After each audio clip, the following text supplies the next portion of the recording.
আসসালামু আলাইকুম বন্ধুরা, আশা করি ভালো আছেন। তো আজ আপনাদেরকে একটা ডার্ক রিয়ালিটি বলবো। এই দুনিয়াটা কত আজব, তাই না? এইখানে সত্যের দাম একদম কম আর অভিনয়ের রেট আকাশ ছোঁয়া। এখানে ভালো মানুষেরা হারিয়ে যায় কারণ তারা খেলাটা বোঝে না, আর এখানে চালাকেরা জিতে যায় কারণ তাদের লজ্জা বলতে একদম কিছুই নেই।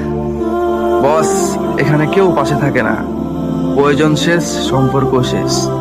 এই দুনিয়াটা একটা এমন দুনিয়া, যদি আপনি পড়ে যান তাহলে হাসতে শেখায়, আর যদি আপনি উঠে দাঁড়াতে পারেন, কিছু করতে পারেন, তাহলে লোকে তো বলবে যে আমি তো বলেছিলাম যে তুমি এটা পারবেই।